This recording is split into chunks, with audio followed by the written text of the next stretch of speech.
Hey guys, happy Tuesday. I don't have a tiara on. I'll have it on for the next part, I promise. But today I am going to go over some things for you with this lesson. This is the first time we've ever really talked about um, structure. And so I wanted to do a lesson because sometimes, and of course I don't know what the AP test is going to be this year, but sometimes they ask you to analyze structure. And since we haven't talked about it, that can be difficult. That was one of the things that we were going to talk about with Thousand Splendid Suns. So what I did instead is I found a prompt online. The prompt itself isn't about structure, so you're going to kind of ignore what the prompt is asking you to do and just read the passage.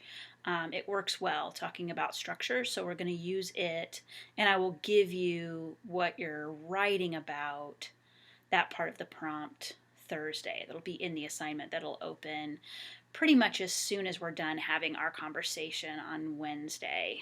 I don't want you to write before we talk, so that's why I'm not opening it until then.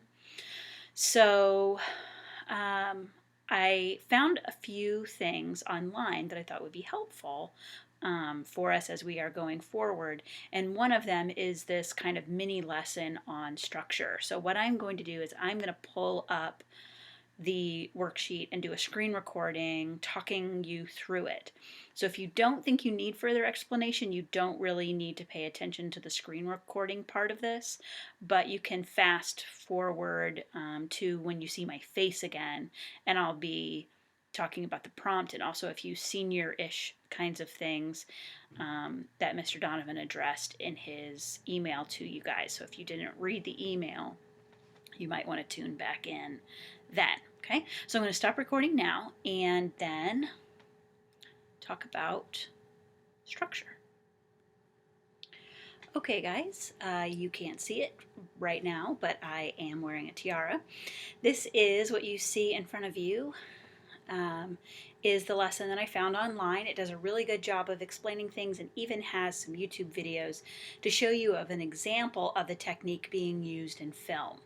So I'm having you look at these sets of questions, and I want you to either write them down in notes, or if you are printing stuff out, you can write it on the back of something. And then remember, AP exam are open notes. You can have this out, so you can use it for terms and things like that. Okay, so the first question set has you look at the different types of storytelling. Are the order of the events in the story, the piece that you're reading for today, aligned in a way the events actually happened, which is linear? If not, why might the author choose this order? How does the choice relate to the setting, characterization, or a controlling idea? So first, let's talk about the types of like the order of events that we have. Linear is, this is the first thing that happened. This is the last thing that happened. Okay, and in a true linear timeline, it doesn't end. So until you die or something. And it's chronological, and you move through in a very orderly fashion. Okay, non-linear is the opposite of that, and this person drew a big squiggly line, which should also have an arrow at the end, but let's not be picky. A non-linear plot, one of the reasons why an author or film director might use it is to create a sense of confusion or a disjointedness, reinforcing either the character's state of mind or a confusing and complex theme. Usually it's the first one. Like it jumps around in setting because of a muffled sense of well-being within the main character, or some sort of conflict, inner conflict with that character. Okay, but it can also go along with like a complex theme. An example of this, I don't know if you've ever seen the movie, would be now I can't think of the name of it. Inception. that is a very non-linear plot because you really don't know what's happening when, and it can be confusing, but that has to do with a complex theme of going back in time and dream worlds and that sort of thing. So the disjointedness in the movie kind of mimics the complexity of the issue. Okay? So those are the two types, linear and non-linear. And what you want to look at, sorry, I'm going backwards. What you want to look at is if it's non-linear, why is the author doing that? What is the author accomplishing by making this non-linear plot? Okay? So in structure also, I want you to look at these things. Does the author use flashbacks or possibly flash forwards, or more subtly remembering something that happened before? So it's not exactly a flashback, it's just the character remembering things. What do these add to the story, not only in content, but also in the reader's emotions? So does it create suspense? Does it illustrate frustration or confusion? That sort of thing. So some terms, I'm sure you guys all know these. I know we've talked about in medias res, and flashbacks is something you've talked about for a long time. Framing we've talked about, but the other two might not be as familiar to you. In medias res really literally means in the middle of, and so you don't know what's going on. Like you're dropped kind of in the middle of a plot. There's no exposition. Okay? And then the author of this worksheet connected movies. So these blue things are links. I'm not going to click on them just in the essence of time. You can click on them if you want to see them. But in medias res, this one was Ratatouille. How you don't really know what's going on at the beginning of the movie. Flashbacks, you know, this is a jump in narration. It can also be flash forward. And I honestly don't remember what this scene was. Stream of consciousness is events happen. Events are happening in the thoughts of a character's mind. This I would definitely recommend you watch this clip of. It's a movie that was made based on a short story called The Life of Walter Mitty. And it's about this guy who is very boring, but he wishes he was something greater than he is. And it just perfectly illustrates stream of consciousness because it interrupts what the person he's talking to and then flashes to what he wishes his life was like, and then immediately goes back to the conversation that he was having before he had that little daydream. Very cool representation. A frame story we've talked about with Edith Wharton's Ethan Frome. And remember, the Canterbury Tales is also a frame story. And then epistolary is told through letters. And this video clip is a great one from a wonderful Netflix movie called The Guernsey Literary and Potato Peel Pie Society. It's a very strange title, but it's a great movie, especially if you like World War II movies. So it's part of her story, not the whole movie, but part of her story is told through letters. Another example of this, I don't know if any of you know the book Frankenstein. It was told through letters. It's a very old school kind of thing to do, and people don't normally do it anymore. But there you go. Question set 3, how does the author speed up or slow down the story? Does the author manipulate time in any way, and what is the effect of this? And the fancy term for that is called the narrative pace. So sometimes, you'll be going along with a plot, but then the author will purposefully slow down things by describing something in great detail, like the sound of the knob turning, the click, click, click sound of a knob turning, instead of just saying the character opened the door. The author purposefully slows us down, and then you would want to analyze the effect of that slowing down. So talking about the tempo and speed, it could be used to cover a lot of ground quickly or to spread out, like I just mentioned, over a long period of time. Shifts in tense or time. Does the story go from present to past or vice versa? hint, hint, hint. This takes place in what you're going to be reading today.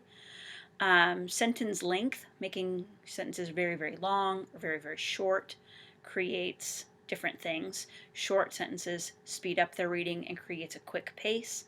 Longer slows the reading down and slows the pace. And again, you would want to look at why the author is choosing to do that. What is the purpose of slowing things down or speeding them up? And then selection of detail. And I just talked about that a moment ago. This clip is from the Fast and the Furious, which I've never seen. But at one point, the director slows things down. You don't need to watch the whole clip. Like you'll know when the thing is slowing down, and then there's this really big event, and then there's a lot of stuff afterwards that isn't important. But the slowing things down is for a reason, and I want you to kind of pay attention to that. Okay, so that is what I wanted to talk about there. I'm going to pop out, talk to you for a little bit about the prompt and some things I want you to know about the prompt, and then again, some senior-y kinds of stuff. See you soon. Okay, now I have the tiara firmly planted on top of my head, and you'll have to take my word for it, but I did have it on during the screen recording too. Which I think it's funny during the screen recordings. I still like do stuff with my hands. Like I can't stop doing it even though I know you can't see me. Yay, me. Okay, so for your prompt, or for your essay info, I guess I should say, there is a prompt at the top. And we are not using the stuff that I would normally have you underline or highlight, you know, like the actual like essay part. Because the essay I'm going to have you write doesn't have to do with that at all. But there are a few things in the prompt that are important for you to know. Like, it's important for you to know the title of the piece, who it was written by, and the main character's name. The reason why all of that is important is that the writer is a woman while the main character is a boy. And a lot of people get confused there. It's not super important other than... it's a father-son dynamic instead of a father-daughter dynamic, which can be important, okay? Now, ideally, you would have a printer where you could print off the prompt and be able to write on it, okay? If you don't have that, that's fine. It's just going to be important that you take good notes. So if you say that the author speeds up time by doing this, make sure that you put the line numbers, okay? And then also, I gave you a worksheet to make a copy of, and you can type on that if you want, or if you're just much more of a handwriting kind of person and you have the ability to print it off and handwrite it, and you can take a photocopy of it and turn that in if that's better for you. Okay, so do whatever works the best for you. If you can't figure out how to turn in a picture to Canvas, you can always just email me the picture, okay, and we'll figure it out. I'll be super flexible with you. But it has you look at different things and examples of that. So, and then it also asks you to analyze the author's purpose in doing that. So don't just say the author speeds up the pace, the narrative pace, by using short, choppy sentences, give an example of a choppy sentence, and be done.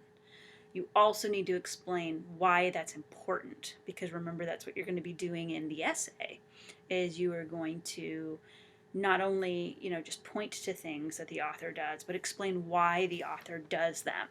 Okay? All right, I think that should get you squared away for the assignment today and then our talk tomorrow. Don't worry so much about getting it wrong on the assignment that you turn in. I just want you to brainstorm. We're going to talk together tomorrow and go through any misconceptions that you may have had and stuff like that. So don't be super caught up on, ooh, I don't know if I'm doing this right. Do it to the best of your ability, turn it in, and then we'll go from there. Okay? Okay. Now, a few other things. April 27th is the day that seniors are going to be allowed back into the building to clean out their lockers. I will be there for part of the day. I don't know when yet, in case you wanted to stop by and say hello. Again, we're not supposed to congregate. So keep that in mind. And also, you know, it isn't like any seniors can come in at any time that day. So you could be very close to, like the person next to you could be emptying out their locker. So if you feel like you need to, wear the face mask and gloves if you want to, bring some hand sanitizer with you, you know, all of that would be acceptable, okay? Um, I really think that's the only thing I needed to tell you. For some reason, I thought I needed to talk to you about more things in the email. Um, as of April 13th, which is what today is for me, um, no decisions have been made about graduation. So I think we're still kind of holding out and hoping that we can do something later in the summer. So they don't want to say, okay, this is what we're doing, until we know for sure that we can't meet together. So, yeah. But don't worry, even if we don't have a giant graduation, I will still get you your hug eventually, okay? As soon as we are allowed to. And I would love sometime next semester when you are at your various colleges to buy you coffee sometime.